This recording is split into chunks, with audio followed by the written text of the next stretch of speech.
way that we greet, typically, you always follow the etiquette or the culture of the country you are in to show the most respect to the person you are greeting. In China, for example, they don't do the social kiss at all. They find it totally alien. I will, in my classes in Shanghai, will spend 45 minutes telling them and showing them how to do a social kiss without it being awkward. If I did a 45-minute routine on social kissing in Britain, people would just walk out the room. They would be mortified that I was even doing this and thought I was patronising them.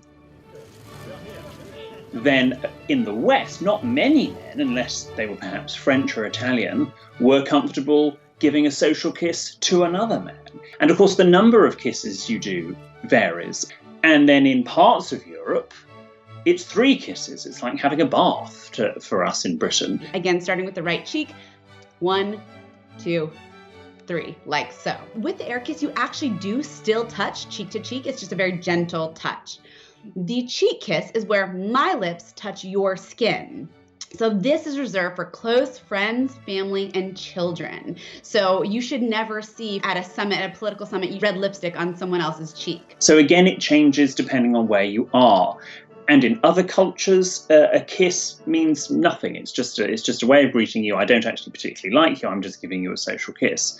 Whereas in other cultures, it's a huge sign of intimacy, and some people can get the wrong idea. Now, you're never required to greet someone else in a certain way. So there are always options. It's an interesting time because it's actually a sign of respect now not to touch somebody and not to reach for the handshake. Everybody's talking about different options and they're saying, well, we can still go for the elbow pump.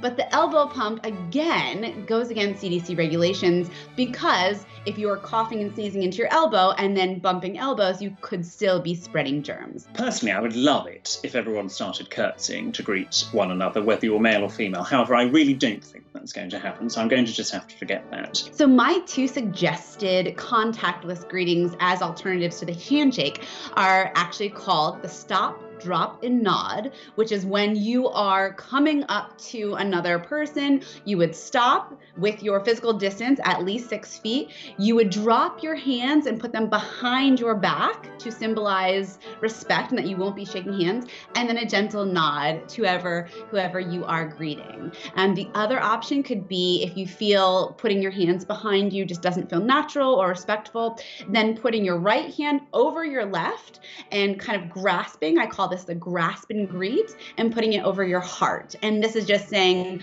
I'd love to kind of greet you. Unfortunately, during this time, we're unable. So please, you're like acknowledging that this is your form of a respectful greeting.